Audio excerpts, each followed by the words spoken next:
আজকে আপনাদের দেখাবো কিভাবে ইউরোপের সেনজেনভুক্ত কান্ট্রিতে ট্রাভেল করলে ইমিগ্রেশন হয় অথবা ইমিগ্রেশন হয় কি না হলেও সেটা কিভাবে সব কিছু থাকছে এই ভিডিওতে। তো আমি এখন আমার লাটভিয়ার ইউনিভার্সিটির হোস্টেল থেকে বের হলাম, লিথুয়ানিয়ার উদ্দেশ্যে রওনা হলাম। সো আমি যাবো হচ্ছে বাই রোডে বাসে করে। দেখা যাক যদি ইমিগ্রেশন হয় বা কিভাবে হয় সব কিছুই দেখতে পারবেন। সো সাথেই থাকুন। তো প্রথমে আমার এই হোস্টেলের এরিয়া থেকে আমাকে প্রথমে যেতে হবে bus station, Riga bus station. তো রিগা বাস স্টেশন থেকে তারপরে যাবো হচ্ছে Lithuania bus station, like Vilnius bus station. তারপর সেই ভিলনিয়াস বাস স্টেশন থেকে আমার গন্তব্যে। সো এর মধ্যবর্তী স্থানে যে বর্ডার ক্রসিংয়ের সময় যদি ইমিগ্রেশন হয় সেটা কিভাবে সেটা আপনাকে দেখাবো। সব কিছুই দেখতে পারবেন, সাথেই থাকুন।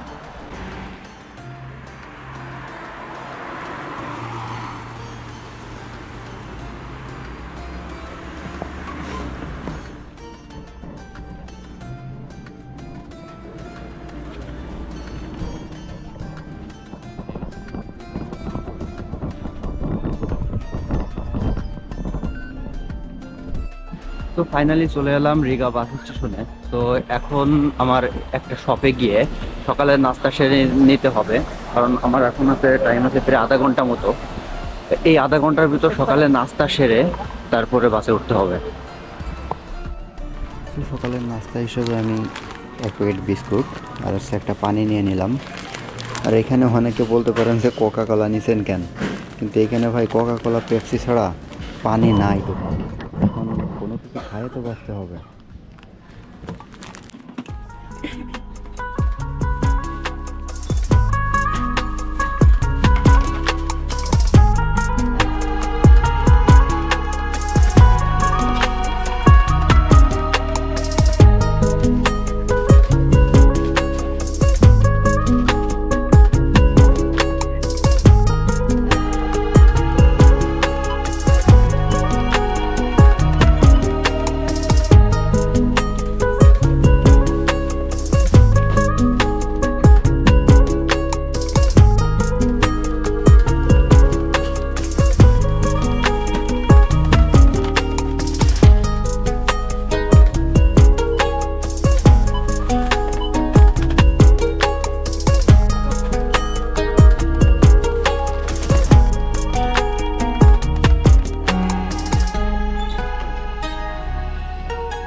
তো এখন আমি সবকিছু আমার খাবার টাবার নিয়ে আমি সব থেকে বের হলাম। এখন যাব বাস স্টেশনের দিকে।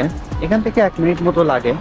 তো এইখানে আবার যে বাস স্টেশন, বাংলাদেশে যেরকম বাস স্টেশন ঠিক তেমন না। এইখানে বাস স্টেশন একদম এয়ারপোর্টের মতো। এখানে আপনি স্ক্রিনে দেখতে পারবেন যে এখান থেকে কোন স্টেশনে কোন দেশের কোন রাজধানীতে বাস যাবে কোন টাইমে, একদম এয়ারপোর্টে যেরকম একদম সেম সিস্টেম। তেমন একটা ডিস্টেন্স পাবেন না, ডিফারেন্স পাবেন না। তবে এয়ারপোর্ট তো ইন্টারন্যাশনাল, তবে সেই অনুসারে এখানের বাস স্টেশনগুলো অনেক সুন্দর এবং অনেক ক্লিন। কিন্তু তার মধ্যে সামনে যে জিনিসগুলো দেখতে পাচ্ছেন এটা হচ্ছে বাস স্টেশনের আশপাশে যে ফুটপাতে যে জিনিসগুলো থাকে না বাংলাদেশে, ঠিক তেমনইভাবে এখানে কম দামে জিনিসপাতি পাওয়া যায়। এখানে আপনার জামা কাপড় আছে, তারপর সিটি গোল্ডের অনেক কিছু আছে। মেয়ে যারা আছেন তারা হয়তো কিনতে পারবেন। আর এখানে সব কিছুই পাবেন, সব কিছুই পাওয়া যাবে। টোটাল একটা মার্কেটের মতো। এখানে আপনার যা কিছু প্রয়োজন সব কিছু পাওয়া যাবে। এটা মানে একদমই কম দামে। এরকম আপনি শপে যে কোনো একটা জিনিস কিনতে গেলে যে দাম নিবে তার থেকে অলমোস্ট কিছু না হলেও 40% আপনি ডিসকাউন্ট পাবেন, পেয়ে তারপর আপনি কিনতে পারবেন এখান থেকে। আমি পিছনে রেখে আসলাম জামা কাপড় স্থান, মানে যেখানে জামা কাপড় বিক্রি হয়। আর এখানে সামনে দেখতে পাবেন হচ্ছে কাঁচা বাজার। এখানে ফল ফ্রুট তরকারি, এখানে যা কিছু প্রয়োজন মানে খাবার জাতীয় ইনস্ট্যান্ট যে কাঁচা বাজার বলে, সেখানে সব কিছু পাবেন। আলু, গাজর, টমেটো, তারপর আপনার যা কিছু প্রয়োজন পেঁয়াজ রসুন সব কিছু এখানে পাওয়া যাবে।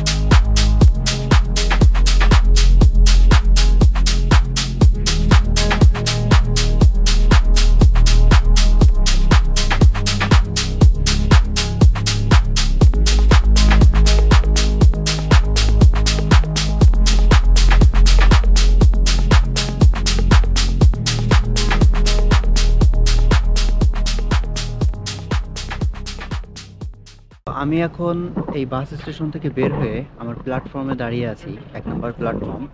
তো আমার বাসের নাম হচ্ছে ফ্লিক্স বাস, যেটা টোটাল সমগ্র ইউরোপে চলে। ইউরোপের যে কোনো দেশে আপনি এই বাসে করে যেতে পারবেন, বিমানে না গেলেও পারবেন।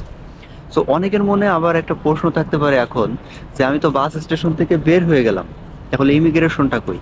সো ইমিগ্রেশনটা আছে সামনে। ভিডিওটা দেখতে থাকুন, বুঝতে পারবেন ইমিগ্রেশনটা কোথায় এবং কিভাবে হচ্ছে। সামনে যে সবুজ কালারের বাসটা দেখতে পাচ্ছেন, এটা হচ্ছে আমার বাস। তো এখানে আমি এখন টিকিট শো করতে হবে, পাসপোর্ট শো করতে হবে। এখন ওনারা চেক করে তারপরে হচ্ছে আমাকে বাসে ঢোকাবেন।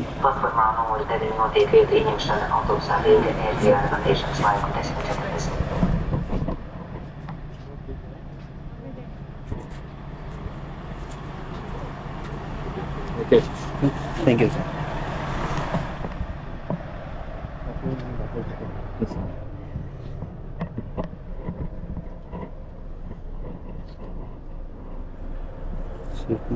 হচ্ছে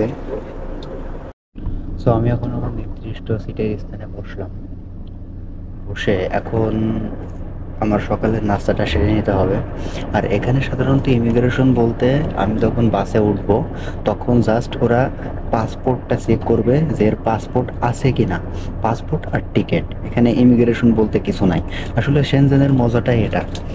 সেনজেনের ভিতর আপনি যে কোনো দেশে যাবেন সেখানে কোনো ইমিগ্রেশন নাই, মানে সেনজেন টু সেনজেন। এই সেনজেনের ভিতর 30টা দেশের এক দেশ থেকে আর এক দেশে গেলে কখনো ইমিগ্রেশন হয় না। আপনার জাস্ট আপনি পাসপোর্টটা চেক করবে, দ্যাটস ইট। আর আপনি যদি সেনজেন থেকে বাইরে অন্য দেশে যেতে চান তখন আপনার ইমিগ্রেশন হবে, কিন্তু আপনি অন্য দেশ থেকে আবার সেনজেনে ঢোকার সময় ইমিগ্রেশন হবে। কিন্তু সেনজেনের ভিতরে যে কান্ট্রিগুলো আছে, এক কান্ট্রি থেকে আরেক কান্ট্রিতে যেতে হলে আপনার কখনো ইমিগ্রেশন হবে না। ওরা জাস্ট আপনার পাসপোর্টটা চেক করবে যে আপনার পাসপোর্টটা আছে কি নাই, দ্যাটস ইট। আর এখানে সেনজেনের ভিতর যে কান্ট্রিগুলা, সব কান্ট্রিতে আপনার ডোমেস্টিক হিসাবে ধরতে হয়, মানে ধরে আর কি। সো আপনি যদি ফর এক্সাম্পল লাটভিয়া থেকে লিথুনিয়া যান, তাহলে এই লাটভিয়া থেকে লিথুনিয়া একটা ডোমেস্টিক ফ্লাইট অথবা ডোমেস্টিক বাস হিসেবে ধরা হয়। যেরকম আমাদের খুলনা থেকে ঢাকা যদি যাওয়া হয়, তাহলে যেরকম হয়, খুলনা থেকে ঢাকার ভিতর তো কোনো ইমিগ্রেশন নাই। আবার বাংলাদেশ থেকে ইন্ডিয়া যেতে গেলে যেরকম, ঠিক একইভাবে আপনার সেনজেনের ভিতর কোনো দেশে ইমিগ্রেশন নাই।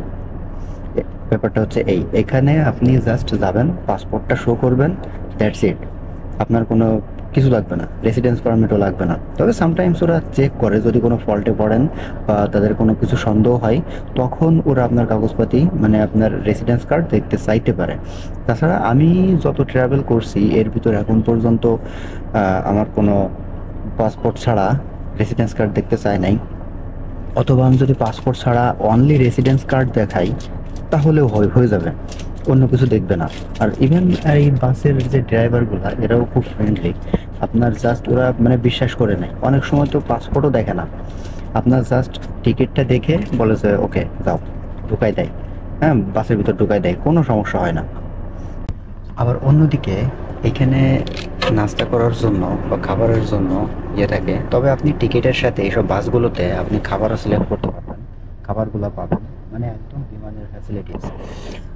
সামনে যে কন্ডিশনগুলো খুবই ভালো, এখানে কোনো সমস্যা নেই। একদম বিমানের ভিতরে যেরকম, বাসের ভিতরেও ঠিক সেরকম ক্লিন। এখানে অপরিষ্কারের কিছু নাই, এখানে অপরিষ্কার কিছুই দেখতে পাবেন না, সব কিছুই সুন্দর।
লাটভিয়াতেও থাকি, লিথুনিয়াতেও থাকি। লাটভিয়ার ডরমেটরিও আছে, আবার লিথুনিয়ার ডরমেটরিও আছে। এখন লিথুনিয়ার ডরমেটরি আমি ক্যান্সেল করি নাই, এখানে আছে। তো আমি মাঝে মধ্যে লিথুনিয়াতে যখন আসি তখন এখানে এসে থাকি 1 সপ্তাহ, 10 দিন, 15 দিন, মানে আমার ফ্রি টাইমে আর কি, যখন ক্লাস থাকে না তখন। আর আমি এখন ইরাসমাস হিসাবে লাটভিয়াতেই আছি। আর সো আজকের ভিডিওটা এই পর্যন্তই। যদি ভালো লেগে থাকে তাহলে ভিডিওটি লাইক করে দিবেন। ইউটিউব থেকে যদি দেখে থাকেন তাহলে চ্যানেলটি সাবস্ক্রাইব করে সাথে থাকবেন, এবং পেজ থেকে দেখলে পেজটি ফলো করে সাথেই থাকবেন। আসসালামু আলাইকুম।